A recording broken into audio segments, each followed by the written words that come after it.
Ok, chicos, bueno, pues ahora vamos a seguir con esta entrevista que empezamos el domingo pasado y bueno, nos acompaña nuevamente el doctor Daniel Casas. Daniel, hola, ¿cómo estás? Bien, gracias a Dios. Qué bueno, gracias a Dios.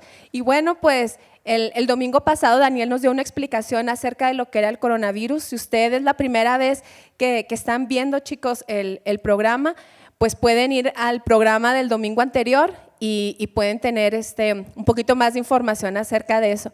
Entonces vamos a continuar con las preguntas que ustedes nos mandaron en nuestra página de Facebook. ¿Y estás listo, Daniel? Adelante. Eso, ok, mira.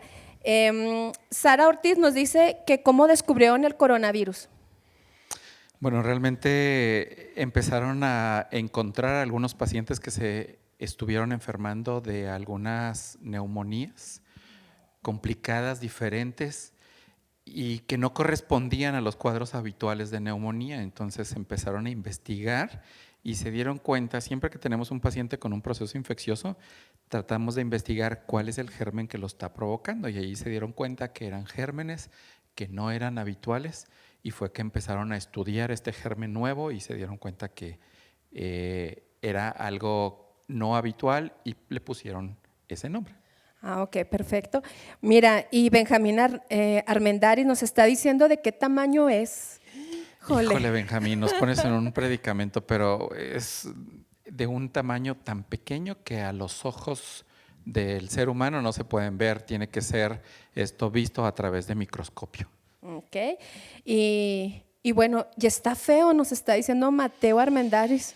Pues yo lo veo y a mí no se me hace tan feo. Si se han puesto a ver las fotos, no se me hace un germen tan feo. Al contrario, creo que es bonito, tiene algunas cosas, algunas superficies y algunas características interesantes. Pero obviamente pues las consecuencias de lo que implica nos hace que lo veamos de una forma fea.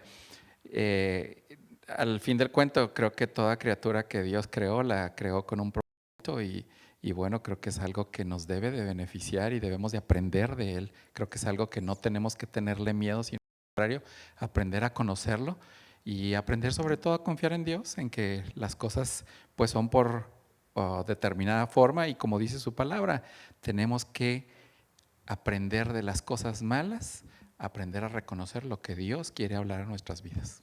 Ok, ¿y por qué es tan difícil encontrar una cura del coronavirus? Nos pregunta Jimena Castillo.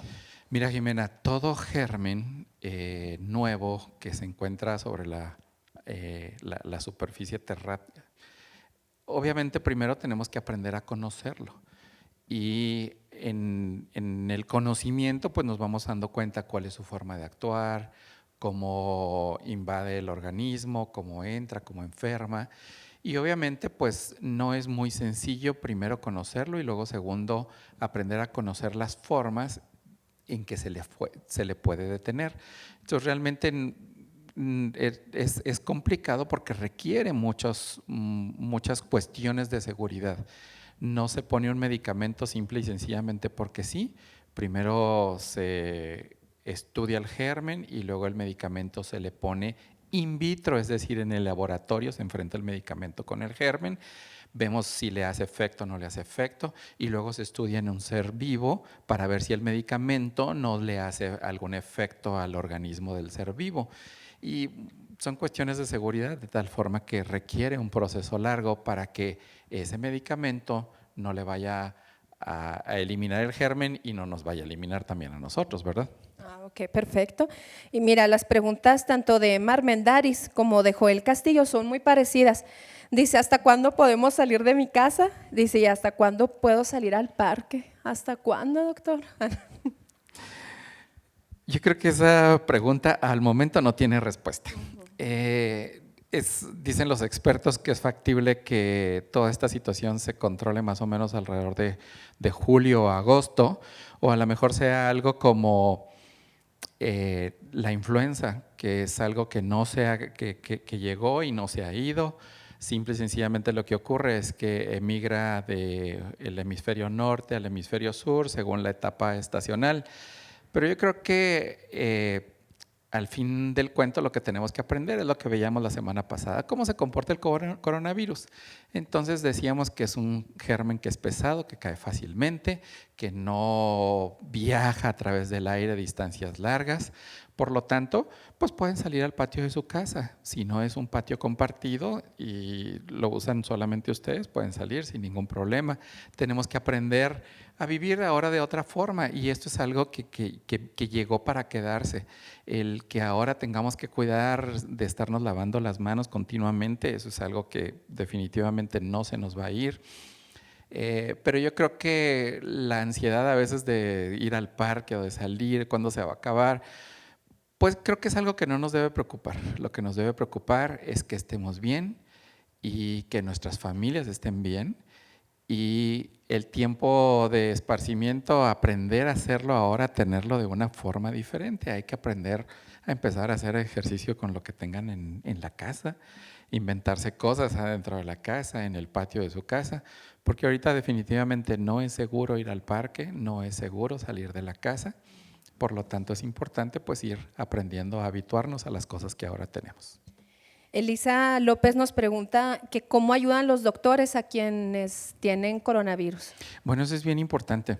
Mira, algo que debe de ocurrir es que esto tiene mucha semejanza con muchas enfermedades respiratorias, porque estamos diciendo pues, que los síntomas son fiebre, tos, dolor de cabeza, mal estado general, y eso muchas enfermedades no lo dan. Entonces es bien importante que si tienen alguna cosa así, no se esperen, porque normalmente cuando nos esperamos y los pacientes que tienen coronavirus y pasan la semana, las cosas se empiezan a complicar en una forma muy importante. Entonces, si hay síntomas, de preferencia, pues hay que acudir para que les revisen y ya valorará el médico si les hace estudios, si les hospitaliza, si a qué hay que adecuar los tratamientos de acuerdo a cómo esté el paciente. Ok, perfecto. Y mira, ya esta es nuestra última pregunta. Esta nos lo hace Alexa y yo creo que a lo mejor es el caso de muchas personas que nos están viendo, porque dice que su mamá, ella sale, ella todavía sigue trabajando. Entonces ella decía, si mi mamá viene a casa, ¿nos puede contagiar a mi abuelita y a mí? Mira, Alexa, yo creo que es la preocupación que tenemos todos los papás, porque definitivamente la mayoría tenemos que salir a trabajar y la mayoría tiene que salir al súper o a X otra parte. Y gente como yo, pues tiene que salir a trabajar y ver pacientes enfermos. Entonces, es nuestra preocupación de no llevarlo a la casa. Primero es bien importante que aprendamos a que si vamos a salir, tenemos que tener una cultura completamente diferente. Y ahora tenemos que utilizar herramientas, por ejemplo, como el cubrebocas, que ahorita vamos a platicar rápidamente de esto, pero hay que utilizar el cubrebocas si salimos, porque no sabemos con qué tipo de personas nos vamos a topar y si están enfermas o no están enfermas. Entonces, esa es una herramienta. La otra herramienta pues es que tenemos que lavarnos continuamente las manos porque no sabemos qué superficies estamos tocando. Y al llegar a casa, ahora ustedes, nuestros hijos, tienen que aprender que no podemos entrar directamente en contacto con ustedes. Tenemos que llegar a cambiarnos de ropa, a quitarnos el cubrebocas, a lavarnos las manos y entonces posterior a eso podemos estar en contacto con ustedes. Entonces, ¿hay riesgo? Sí, pero si aprendemos a cuidarnos, pues vamos a minimizar esos riesgos. Y sobre todo, tenemos que aprender a confiar en Dios. Nuestras vidas están en sus manos y dice la Biblia que nada nos va a pasar si Él no lo permite. Pero también dice que si tú y yo nos ponemos en nuestras rodillas, oramos, le pedimos perdón, Él nos perdona y Él va a sanar nuestra tierra. Creo que es una de las cosas bien importantes que tenemos que aprender, a orar a Dios y poner nuestra confianza en Él. Ok, bueno, pues entonces dinos cómo se hace lo del cubrebocas, porque ahorita me estabas platicando acerca de cómo y creo que lo estaba haciendo mal, entonces hay que poner atención. A ver, dinos cómo, Daniel. Miren, hasta me trajo uno, muchachones. Todos los cubrebocas tienen… A ver, déjame, le pongo aquí el… Todos los cubrebocas tienen una parte externa e interna. En este caso, mi cubrebocas, la parte azul es externa y la parte blanca es la parte que tiene que ir hacia mi cara. Los cubrebocas nos deben de ayudar a que nuestra saliva cuando sale no siga corriendo, sino que se detenga. Entonces, por eso es importante utilizar un cubrebocas adecuado. Hay que utilizarlo de las áreas del sostén, es de donde lo tenemos que agarrar. Todos tienen que usarlo. Nos lo ponemos, si salimos, sí. Ok, si salen, sí. Nos lo ponemos que nos cubra la nariz y que nos cubra la boca para que ni respiremos ni eliminemos partículas que nos ayuden a contaminar a la gente. Y bien importante, no tenemos por qué estarlo tocando. Si lo tocamos, pues de nada nos sirve. Es como si tocamos las superficies que nos pueden infectar.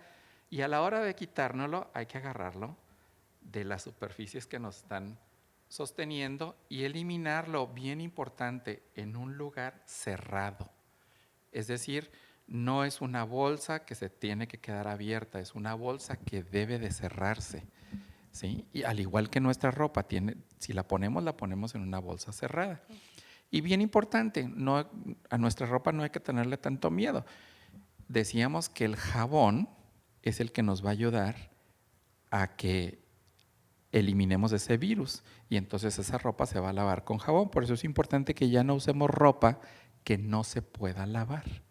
Vamos a tratar de utilizar ropa que podamos lavar todos los días si estamos saliendo. Si estamos en casa, pues podemos utilizar lo que sea, ¿no? Y finalmente vamos a hacer el ejemplo, Ileana, de lo que platicábamos la semana pasada. ¿Te acuerdas qué decíamos? Es un examen para Ileana, a ver si aprendió. ¡Qué miedo! El jabón, ¿qué le hace al coronavirus, Ileana? Platicábamos la semana pasada. Que le quita todas las patitas, ¿verdad? Le quita esas que podemos decir que son las patitas, que son las que decíamos sirven como llave para poder entrar a nuestro organismo e enfermarlo. Entonces el jabón le va a quitar eso. Y otra cosa bien importante, decíamos que está recubierto de una capa de grasa y una capa que el jabón la va a destruir. Entonces, cuando le ponemos jabón, bien importante, el coronavirus se destruye. He ahí la importancia de tenernos que estar lavando las manos con jabón. Si no hay jabón, no tenemos la forma de lavarnos con jabón, podemos utilizar el alcohol, pero de preferencia siempre utilizar en primera instancia el jabón. Ok. Bueno, pues el tiempo se nos terminó y pues damos gracias a Dios. Gracias, Daniel, por tu tiempo. Gracias por la invitación. Por tomar este tiempo para aclararnos algunas preguntas. Y bueno, chicos, pues ya escucharon al doctor, hay que cuidarnos y también nos comentaba, ¿verdad? Hay que confiar en el Señor. Y pues bueno, pues vamos a pasar del otro lado del estudio porque ahora vamos a las preguntas. Que estén bien.